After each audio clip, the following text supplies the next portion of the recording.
everybody, to another episode of the Junkyard Dawgcast, a preview episode of the Junkyard Dawgcast. I'm your host, Jordan Hill, getting ready for a top 10 matchup between the hedges. Number 5, Ole Miss, number 9, Georgia, 3 p.m. Eastern Time, 2:30 Central. That game will be televised on ABC. To get us ready for this big game between Georgia and Ole Miss, we have Rebels 24/7's Neal McCready on to let us learn about the Rebels, figure out what we need to know about this Ole Miss team before they get the game going on Saturday. So first off, Neal, appreciate you taking the time to do this, and also first time I've had a chance to talk to you since you've joined Rebels 24/7. Welcome to the network. I hope that the start of your time with the network has gone well. It has. Thank you for having me. Thanks for all the help you've given us this week. It's been great. It's been great to be with 24/7. I spent a good year contemplating sort of what I wanted to do. I'd been at Rivals for a long time and actually sort of had made the decision to leave Rivals before I knew that Rivals was merging, and I was trying to figure out what I wanted to do, whether I wanted to stay here, whether I wanted to go someplace different, whether I wanted to do something completely different in this stage of my life. But we did this, and it's been great so far. Yeah, I would encourage folks, if you're listening to this, to go read when Neal started at the site. He had a really interesting introduction, and it was a good read for sure. So, Neal, I want to kind of take this time to ask questions about Ole Miss and to let folks who are listening to this, sort of understand what this Rebels team is. And I kind of want to start with a bigger picture and looking at this past offseason. It felt like, for me, as someone outside of the scope of Ole Miss, that 2024 was seen as this huge opportunity, kind of a make or break year with what they did. Was right on the cusp of making the playoff. They had that loss to Florida, kind of knocks them out. But what did you make of what Lane Kiffin and his staff did this offseason, coming off of that year, and how they've found themselves where they are now, 6-0? Yeah, so I'm going to back up a little bit further, because I think to tell the story properly, you do have to back up a little further. In 2023, Ole Miss was a top 10 team in the rankings, and they went to Athens and got pummeled. And I give Lane Kiffin a lot of credit, because it would have been easy that night to do the whole, Georgia played really well, and it was at night here, and tough place to play, and preeminent program in the country, and all of those things are true. Every one of those things are true. But he focused on something else. He said they kicked our ass at the line of scrimmage. And if we're ever going to get to a place where we can compete with that, we've got to stare that straight in the face. And that is exactly what they did. And they went out and they improved dramatically on the lines of scrimmage, to the point where last November, when Georgia made the return trip to Oxford and Ole Miss won the game, it wasn't fluky. It was, I thought that day, as stunned as I was, and I'd picked Georgia to win, I was stunned by the end of that game going, well, the better team won tonight. And I believed that. And it felt like this arrival moment for Lane Kiffin and his program. And then, as you mentioned, 2 weeks later, a lot of things went wrong. They didn't play particularly well. They didn't execute in some things. They lost to Florida, and it was incredibly sobering. They built this team to not only make the playoffs, but make a run in the playoffs. And all of a sudden, you've lost to Florida and you're out. And instead of kind of woe is meing, they owned it. And I thought they sort of doubled down in the portal. Ole Miss was one of there are teams that have done as well as Ole Miss in the portal, but I don't know that anyone's done better than Ole Miss in the portal since this era began. And, they kind of just doubled down again and went back to rebuilding. They put a lot of emphasis on evaluation of fit from the portal. They put valuations on players, literal dollar evaluations, and they stick to them. And, I don't think this team's physically as good as the one a year ago. I think it's a little tougher. I think it's a little looser.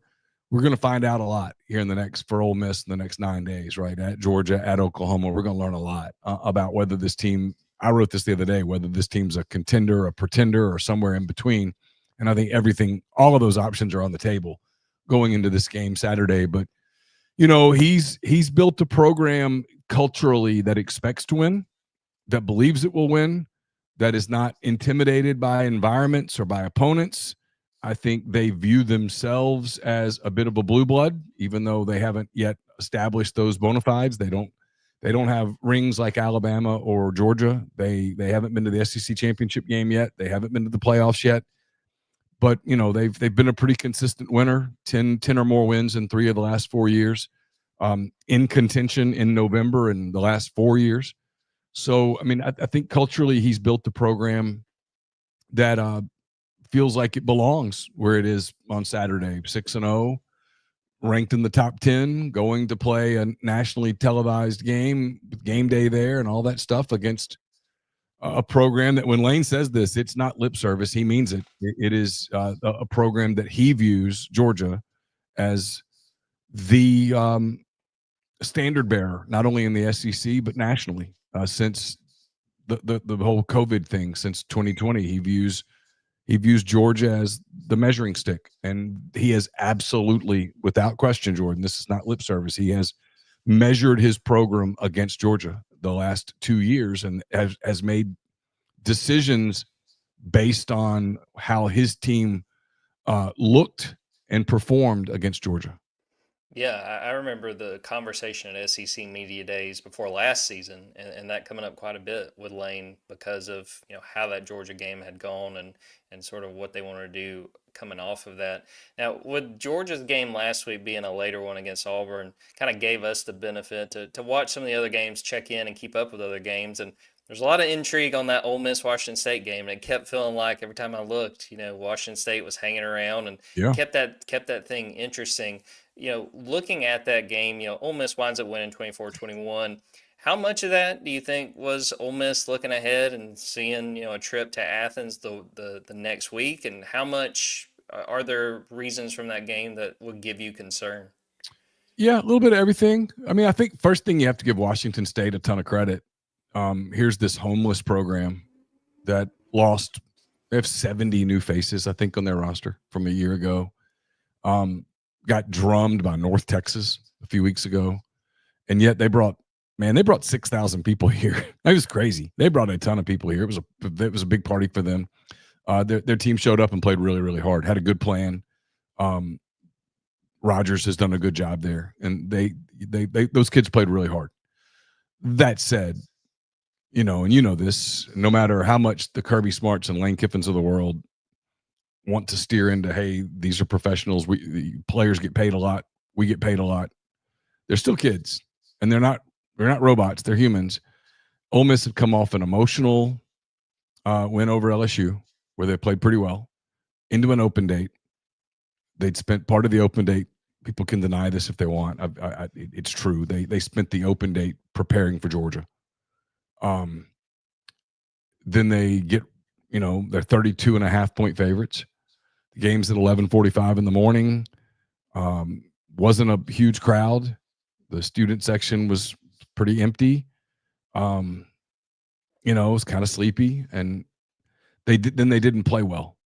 They didn't execute well. They had some opportunities early to make big plays that would have built a lead, and probably said Washington State, would have responded differently. But they didn't execute those plays. There was some protection breakdowns. There were some quarterback mistakes. Defensively, they didn't tackle particularly well, especially in the first half. And it's like I kind of compared it to an NCAA tournament game where you have like a 2-15 game, and if the 2 jumps all over the 15, it's going to be a blowout. But the longer the game goes, the 15 team goes, hey, we don't have to be better than Houston here. In general, now we just got to be better for 8 minutes. We just have to be better for 4 minutes. And it kind of felt like one of those games where Washington State started feeling confident and feeling like, hey, we might do this. And as that game got on, Ole Miss got a little tighter, and they avoided a disaster. But Kiffin wasn't happy about it at all. And there are some things that they're going to have to clean up. I mean, it's a long-winded answer, but that was the 3rd time this season that this team's played with fire. They played with fire at Kentucky at times.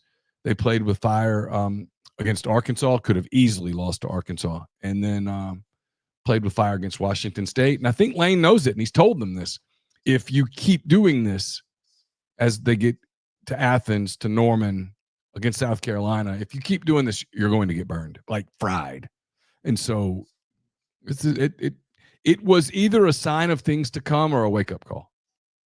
I want to kind of go through this Ole Miss team, and I feel like I have to start at quarterback. Trinidad Chambliss, I mean, one of the most unique stories in college football, at least this year, but you could probably say in the last 10 years. I mean, coming from Ferris State, winds up replacing Austin Simmons and has done a really good job.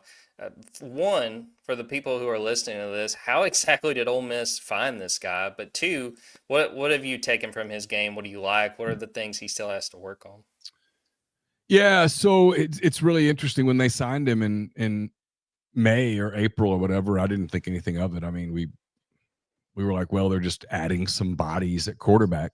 They in the spring, one of their backups, Maddox, young guy, had a hand injury and really couldn't do anything, and they just didn't really have enough bodies to even do spring football at quarterback. And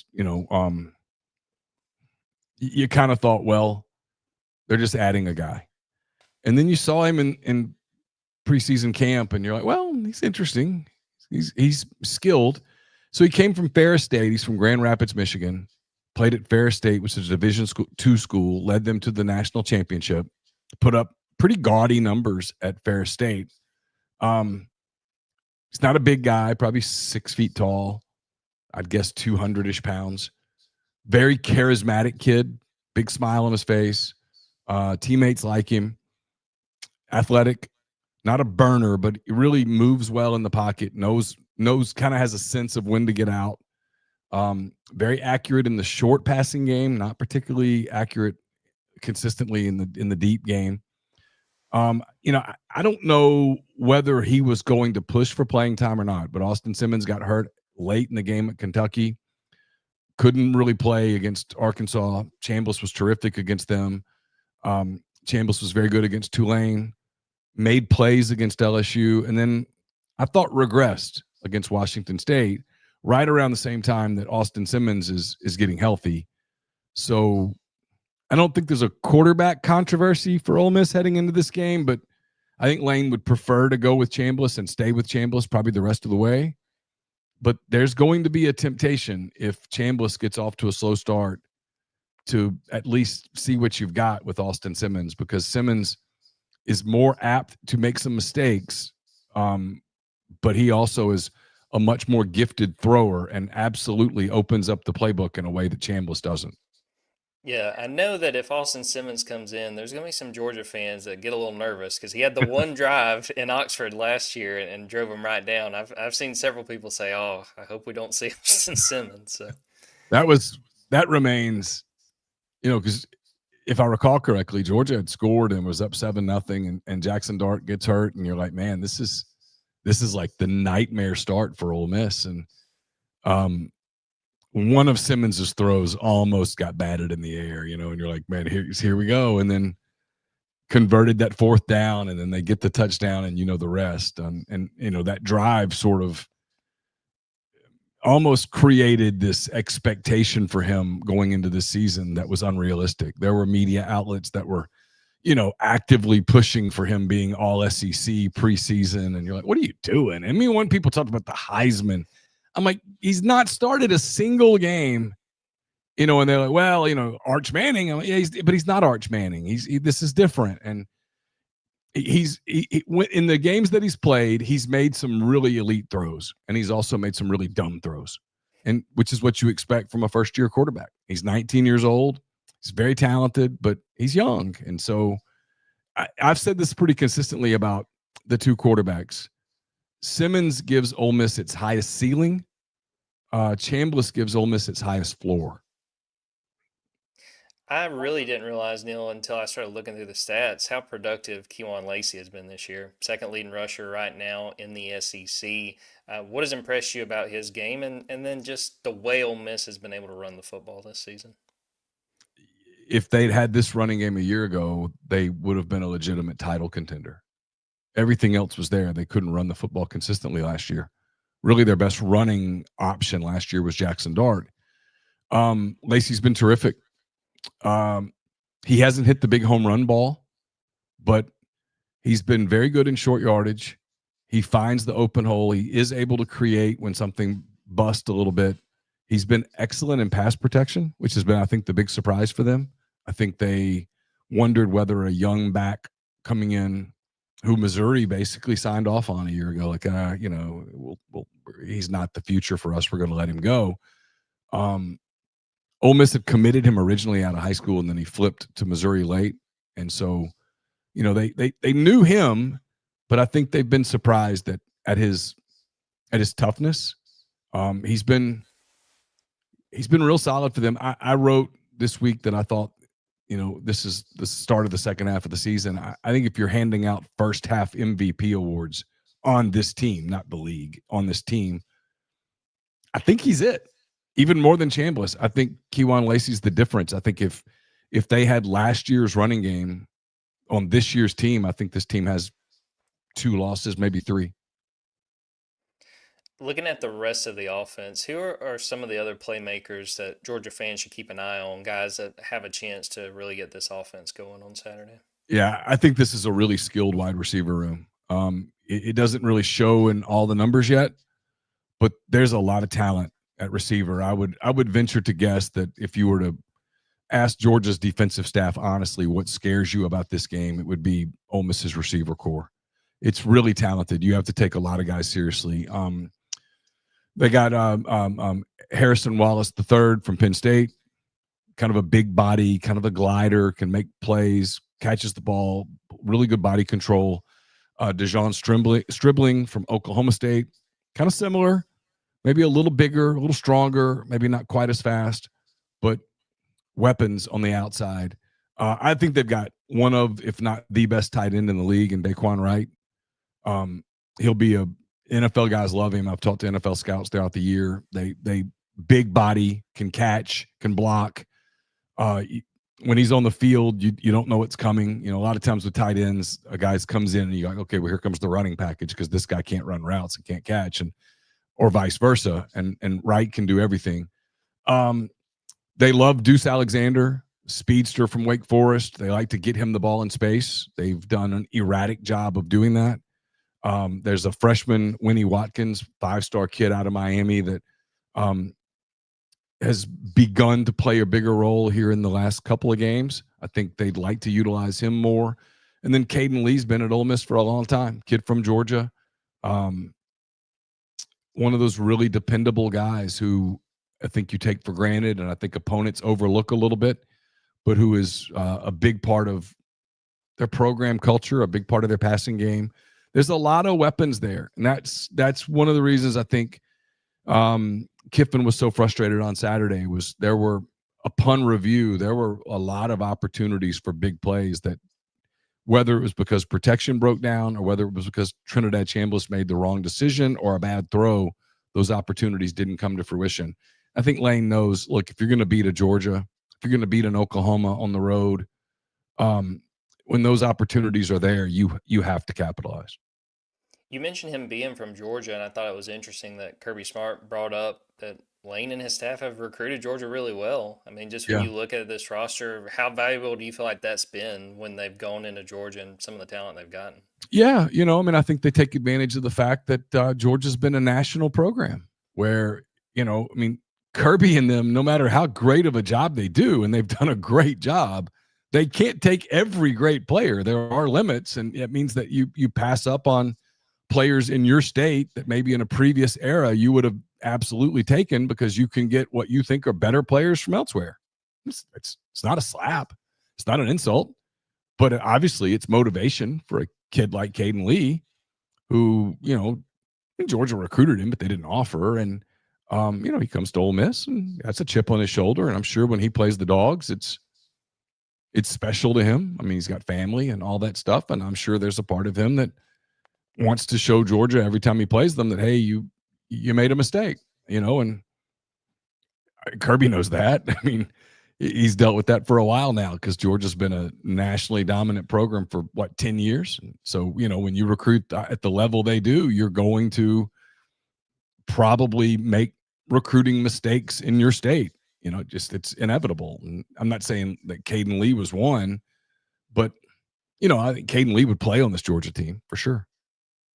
Flipping sides to the defense, what do you see as this Ole Miss defense's greatest strengths, and who are 2, 3, 4 guys that we should keep an eye on Saturday? They're really good at defensive tackle without getting credit for it. Xavier Harris, Will Eccles, those are two really good defensive linemen that I think give them the ability to be a really good defense. When you're good there in the middle, you've at least got a chance. TJ Dottery, the linebacker, has been solid. Sometimes has been really good. Sometimes he plays his way out of position. They love Suntaran Perkins. He'll be an NFL player. Last year, with that defense as loaded as it was, teams couldn't key on him, and he feasted. This year, with Princely Emmanuel gone and Walter Nolan gone and Jared Ivey gone, they've been able to focus on opponents have been able to focus on Perkins, and he hasn't gotten to the quarterback really. They've dropped him into coverage more, and he's athletic enough to do it. I think he's got to be more of a playmaker for this defense to really find its ceiling, if you will. They're okay on the back end. I don't think they're great. I don't think they're bad. I just think they're okay.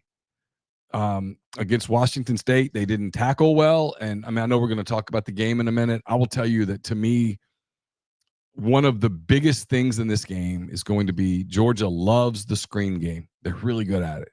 I mean, they've done it. They've made a living off. I'm not telling you anything you don't know. I mean, they've made a living off of getting the ball in space to playmakers using the screen game. I think they're going to do a ton of it on Saturday because Ole Miss has not shown that it can consistently tackle in the open field. If you told me kind of how that plays out, that aspect of Saturday, I think I could make a much more educated prediction on how the game goes than the probably ridiculous prediction that I made earlier today because I don't know. Who knows? I was the guy that asked Lane Kiffin about calories on Monday. I mean, I'm not Mr. Football expert. I'm not going to pretend to be, but can Ole Miss tackle in the open field? If they can, I think they can put Georgia in some weird spots. If they can't, I think Georgia gets to really play ahead of the sticks, and that's where I think Georgia's dangerous. Yeah, Georgia loves the screen game. You know, Gunnar Stockton, they use a lot of screens. They love it, man. I mean, they love it. I mean, they love it, and the fans hate it. But you know what? That's just how it goes. But you know what, man? I had this conversation with someone the other day. I'm like, I get it that everybody gets frustrated with coaches, and because all coaches get stubborn.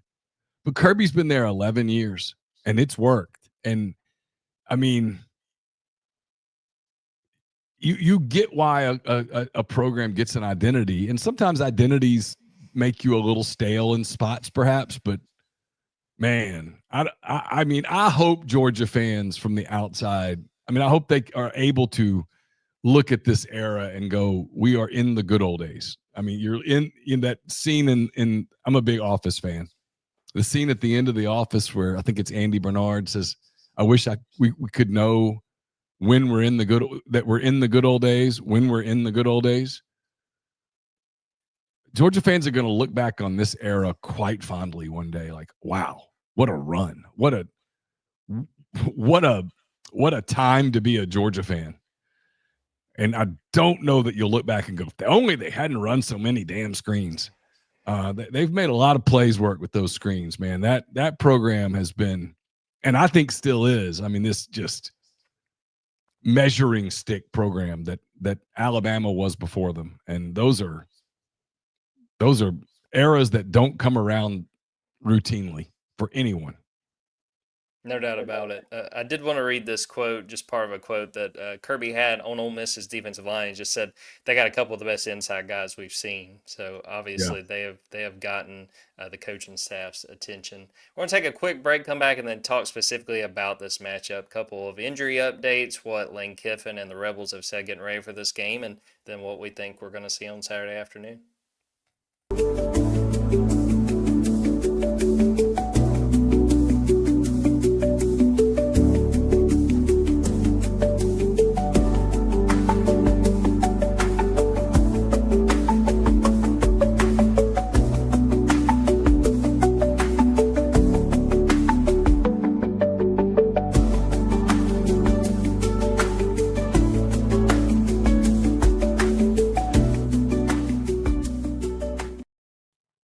right, Neil. So we're recording this on Thursday afternoon, which means we've had one availability report for both of these teams. What's sort of the injury situation for Ole Miss, and anything we need to really pay attention to going into Saturday? They're shockingly healthy for a team that's played 3 SEC games. They have Logan Diggs, the backup running back, LSU transfer. He got concussed, I think, against Washington State kind of late in that game. There was a targeting call on Washington State.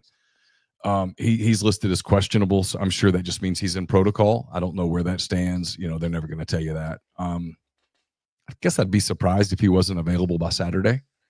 And he's important because he's Lacey's backup, and they use him, and he spells Lacey and is a dependable, consistent, potentially impactful SEC running back. He had a very good career at LSU and has done some good things at Ole Miss.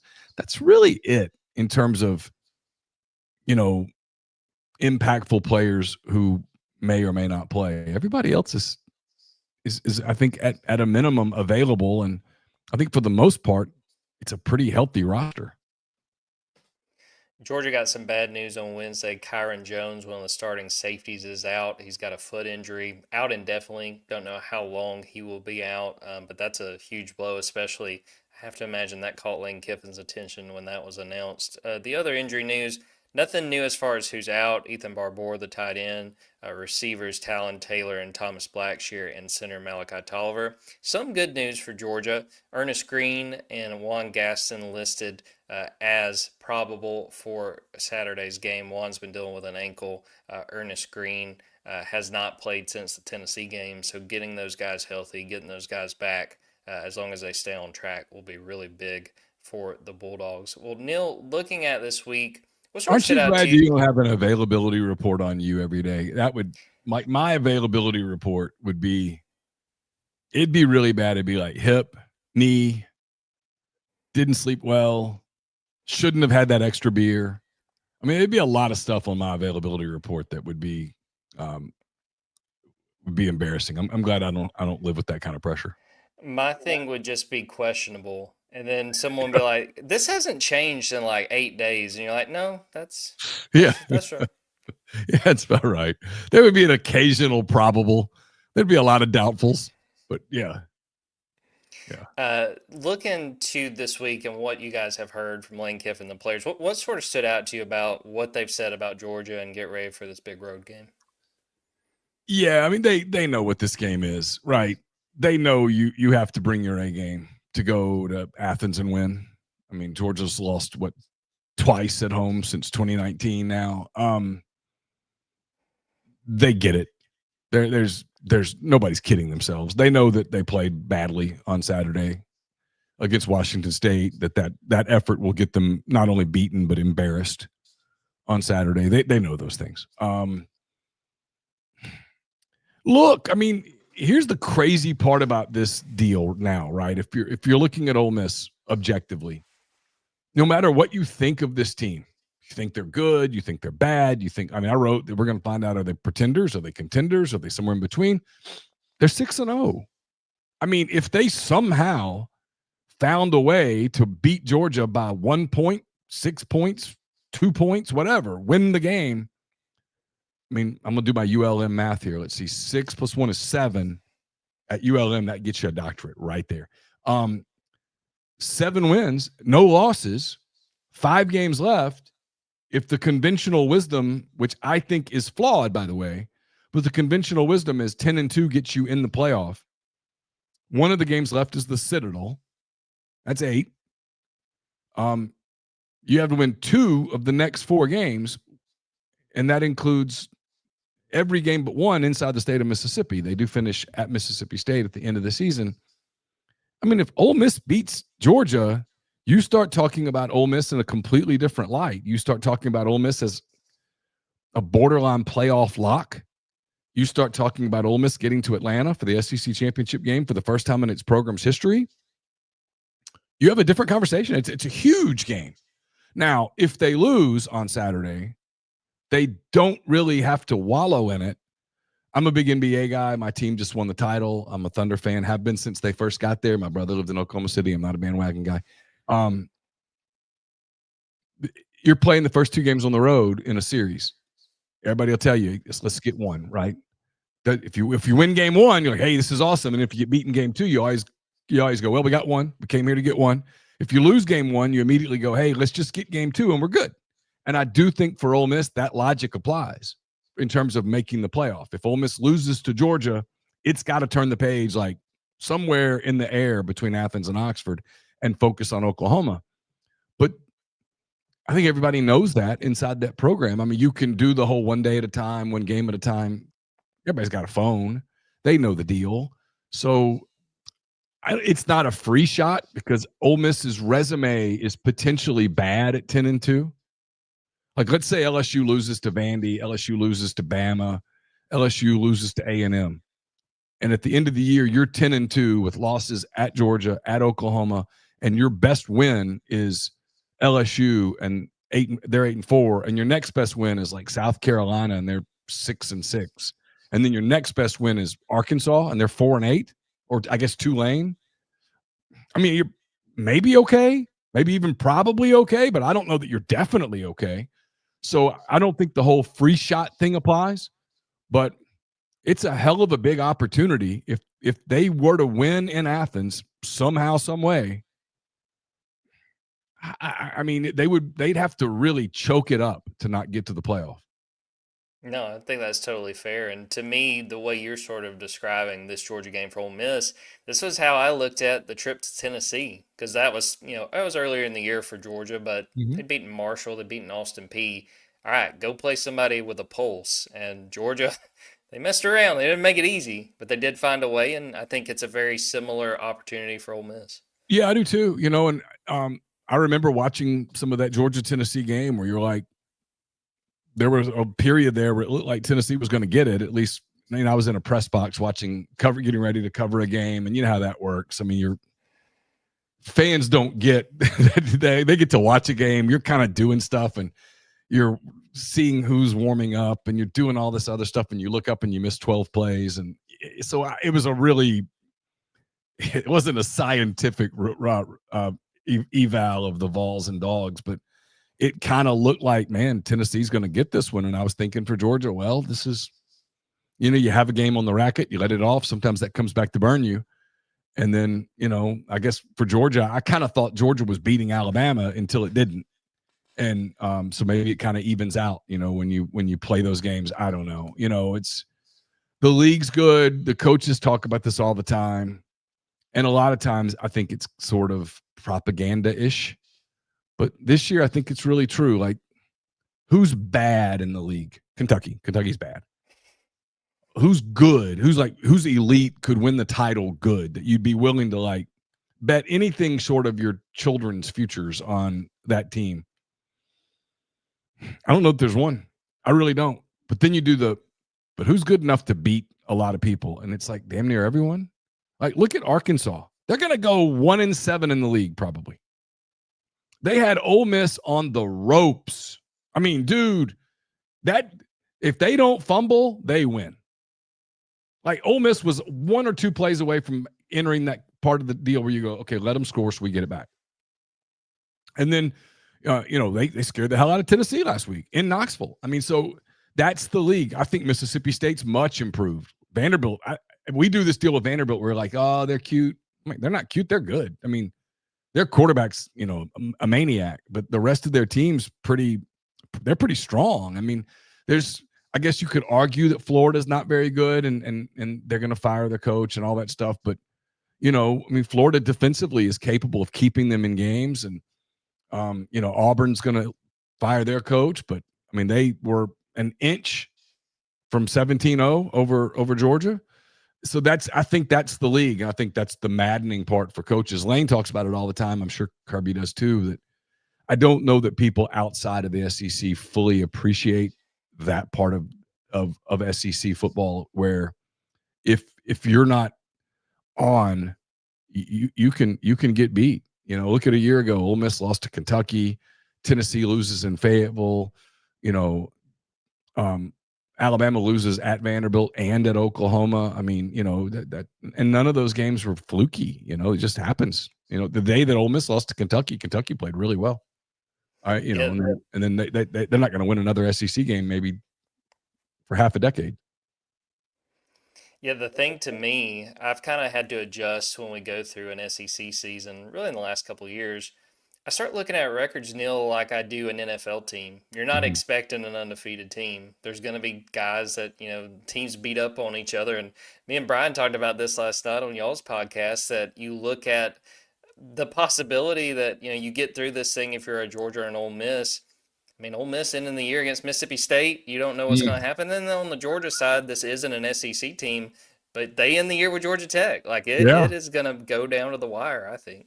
Well, I mean, like last year, Georgia Tech and Georgia played 13 overtimes or something. I mean, that game just went on and on and on. By the way, that's the dumbest rule. It's the dumbest rule in all of sport. Okay, let's decide. We've been here for 5 hours. Let's do 2-point plays. So dumb. I'm at the point. I'm okay with just ties. Bring back ties. 100%. 100%. I mean, that was silly. The two teams had played to a tie. Like you're gonna, so it's gonna come down to a 2-point play, and then we're gonna go kill that team wins and you lose. That's absurd. Yeah, I don't even know what we were talking about. Yeah, the league's really good. I mean, the one thing I am curious with the league is if we end up with like two teams that go to Atlanta with 2 losses.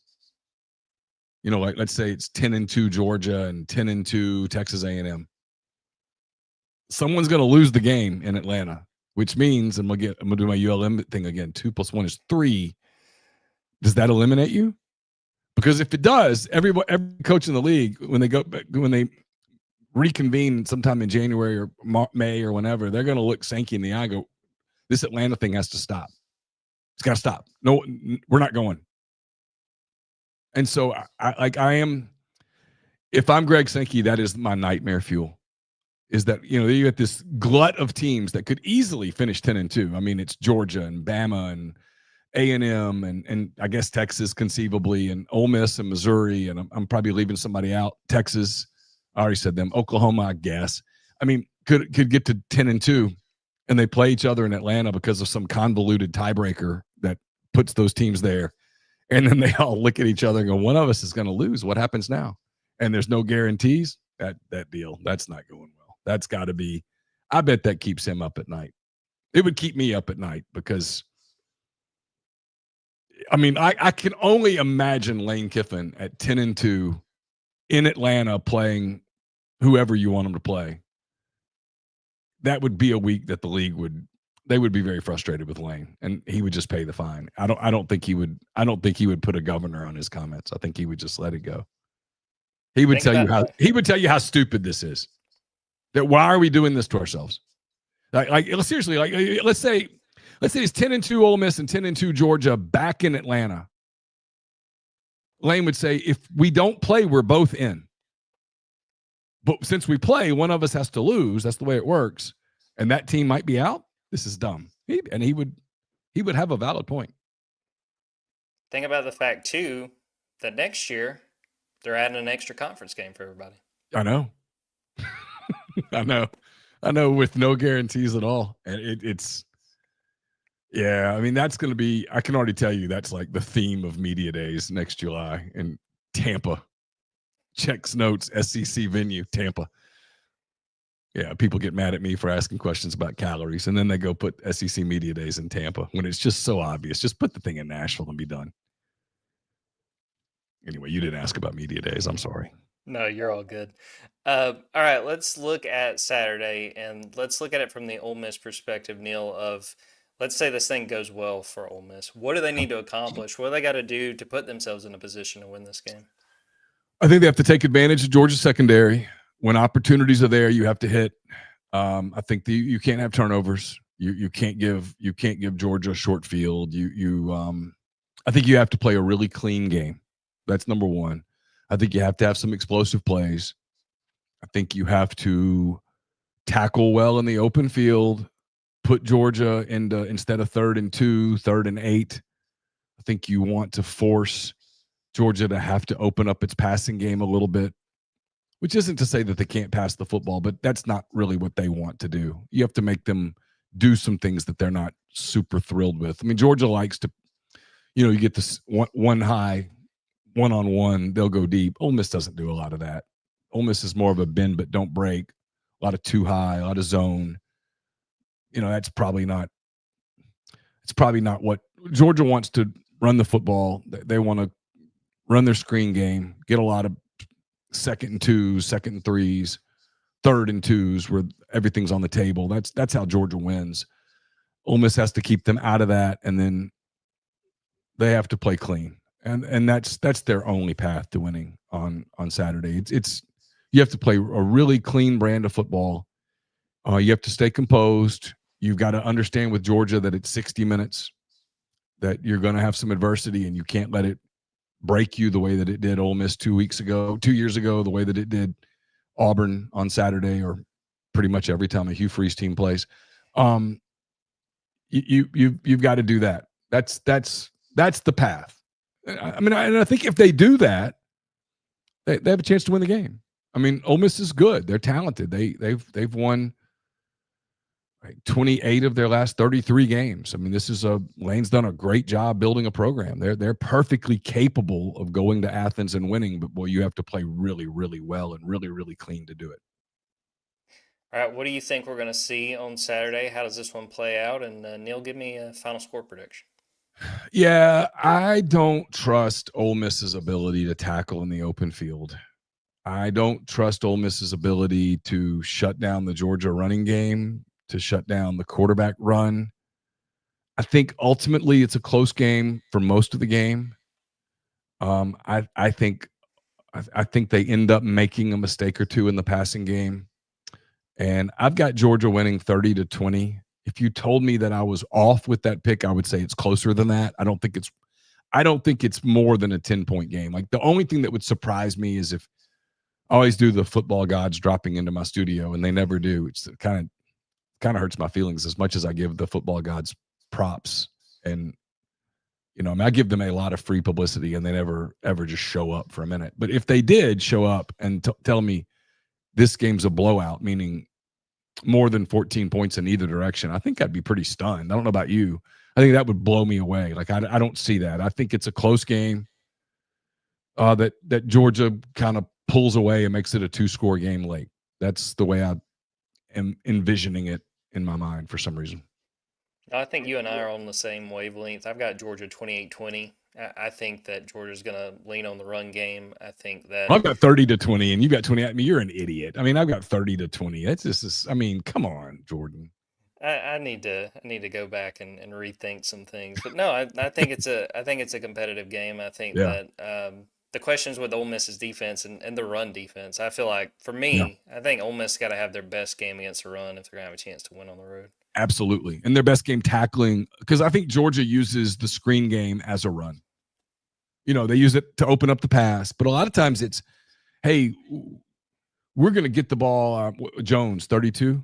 Cash Jones. Yeah, they'll hand him the ball sometimes, but for the most part, they like to give him the ball, get him the ball kind of in space where he can do some things, as opposed to, running between the tackles and stuff like that. And they're really good at that. And that's essentially a run play. And can Ole Miss tackle him in the open field? Can they, when they get the ball to Branch on a quick screen, can you keep that to 4 yards, 5 yards?